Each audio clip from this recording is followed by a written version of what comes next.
Hello, welcome back to my channel. My name is Jody and I help you change your beliefs so you can change your body, your health, and your life. So I have my phone here with some questions from an Instagram Q&A box I put up the other day. I forgot to get back to it, so I thought I would turn it into this video. It's funny, every time I do a Q&A, I seem to get a lot of the same questions about a certain topic, like everyone is thinking about the same thing at the same time, and then I'll do another one and I'll get a bunch of different questions like on a different topic, but all the same kind of questions again. It's very weird. Anyway, this Q&A, I actually got a lot of questions about supplements, and so that's where I'm going to start. My first question is, what are your thoughts on creatine? Creatine is a really good supplement. Out of all the fitness supplements, it is probably the one that I would recommend most, apart from protein powder. It's really good to help increase your energy in the gym when you're doing like strength training and power work. So I really like taking it for that, and I do notice a difference in my training when I am taking it.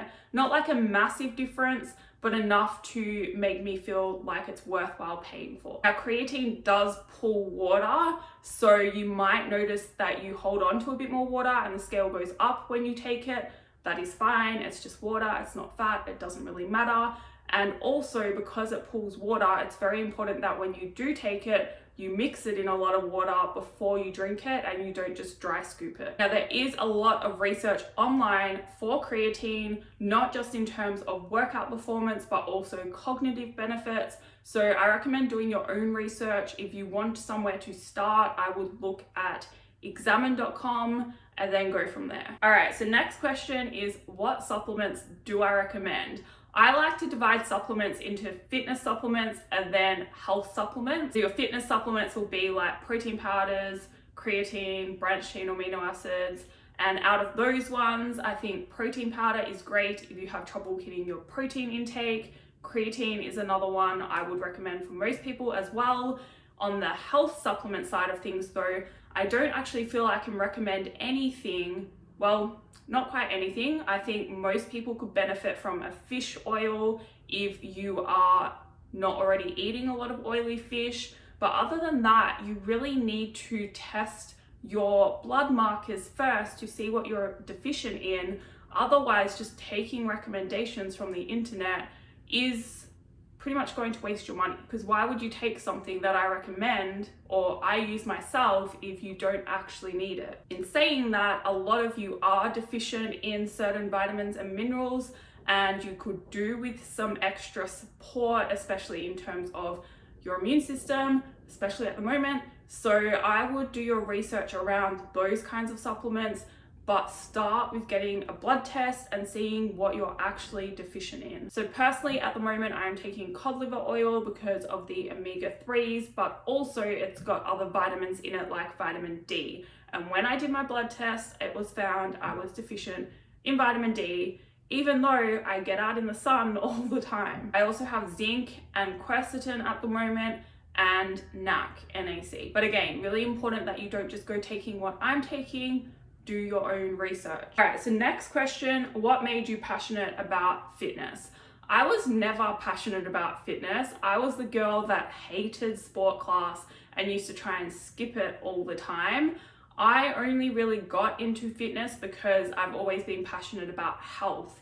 And even now, I am still like, that is the goal for me. Like, I want to help people get healthy because that is so important, not just for living your life to the fullest now, but also to live it to the fullest for as long as possible. Because if you stay healthy and if you take care of your health now, you are going to have a better quality of life as you age. And so fitness is obviously part of that, so I kind of had to get into it. But if it wasn't, I probably would have just stuck to science and nutrition. And I think over the years as well, I've become a lot more fascinated by the mind and how powerful that is, and obviously mental health. So that all plays a role in the overall health picture. You've got your physical health and then your mental health, then you would say spiritual health as well. And I'm just fascinated by all of it, and that is where my passion lies. And I think because I've actually experienced for myself all of those transformations, physical, mental, spiritual, like that has changed my life. And so that's why I'm passionate about helping others become their best self through improving their health. All right, next question. Who, if any, in the fitness industry do you look up to? I actually really don't look up to anyone. I don't know why. I think I try and not look so much at what other people in the fitness industry are doing. I think if anything, I would look up to some of my old mentors, Jordan Syatt, Mike Vacanti. But yeah, I don't really at the moment like have anyone on a pedestal and be like, oh, I want to be like them or that kind of thing. If anything, I probably look up to my clients because they're the ones putting in the work, having these breakthroughs and transformations and changing themselves. And I know how hard that is, so I admire that. All right, so next question is, I'm planning to have a reverse diet. How long until I go back into a deficit after a reverse? I only cut 200 to 300 calories now.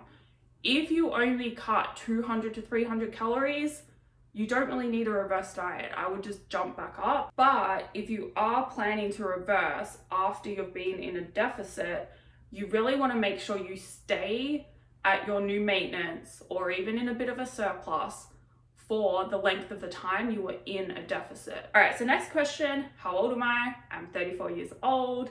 Next question is, do I recommend mini cuts? And if so, how long for? I like mini cuts for certain people. Other people, I wouldn't recommend them. If you want to do a mini cut, you have to understand that the goal is to get into a deficit, a pretty large one, an aggressive one, go hard for a short period of time and then get out of it. So you have to be mentally ready to commit to it for, I would say, 4 to 6 weeks, solid. No breaks, no excuses like I had this wedding or this party or this thing I had to do so I went over. You have to be consistent for that time to get the effect and then come out of it. If you don't think you can do that, then it's okay to stick with a moderate deficit, spend a bit longer on it, but then also have a bit extra room to enjoy events or like have a day off, that kind of thing. Sometimes it can sound attractive to be like, oh, I only have to do it for 4 to 6 weeks, but that is actually still a decent amount of time. If you struggle to stick to the aggressive deficit anyway, then it's actually going to end up taking you longer. All right, so last 2 questions. How do I deal with the holidays coming up? I don't really have issues with holidays because I just either fit it into my calories that I've got available and I work around it. So I will choose one meal of the day that I'm going to go out and enjoy. And if it means not eating around that meal because it's going to be such a big meal and take up all my calories, then that is what I'll do. Now, I'm not recommending that you go starving yourself. It's very different. Only do that if you have a good relationship around food already. There are so many ways that you can go about it. I'm going hard at the moment because I'm doing 75 hard, so I made a commitment to that challenge. No excuses. But I know a lot of my clients coming up to holidays, I've given them permission to have the day off fully. And that means no tracking, don't worry about food, just enjoy the moment because it is important to do that as well. And I've had my years where I've learned how to balance things by enjoying the moment, then getting back on track. I've had practice with that. I don't really need to do that, you know, like it really depends on where you're at with your relationship with food and your fitness journey and life. If I wasn't committed to the 75 hard challenge, then I probably would have the day off or a few days off here and there around really special occasions. So I think you have to work out what is best for you and realize that having the day off isn't going to put you back, and being strict on the day if you really don't want to, or if you're not committed to the 75 hard challenge or a mental toughness challenge like I am, then it's not really going to help you go forward any faster either. Having a few days off in the span of a year is not going to make a difference. That is why it's really important that you set yourself up with realistic timeframes around your transformation. If you think in your head it's only going to take 8 weeks, then those days really do matter. But if you give yourself that room for it to take a bit longer, because it really is going to take a long time anyway, then it's easier just to accept that, okay, I can enjoy this day because at the end of the day, it's only 1 or 2 or 3 days out of 365 days, as opposed to it being 1 or 2 or 3 days out of how many days are there in 8 weeks? Like, you know what I'm trying to say? Like, it's a smaller percentage when you increase the time frame that you're actually taking or allowing for your transformation to happen. All right, so the last question is, what are my plans for 2022? I have no idea. I do not plan anymore. I have learned from 2020 that we can't really make plans because everything just ends up getting cancelled at the moment. So if I had my way, I would be going to the USA and spending a few months there, visiting clients, and just like there's a fitness expo event thing that I want to go and meet some fellow online coaches. There are so many things I want to do in the USA, so I would love to go there. I'd love to go back to Japan, Tokyo. It's like my favorite place in the world.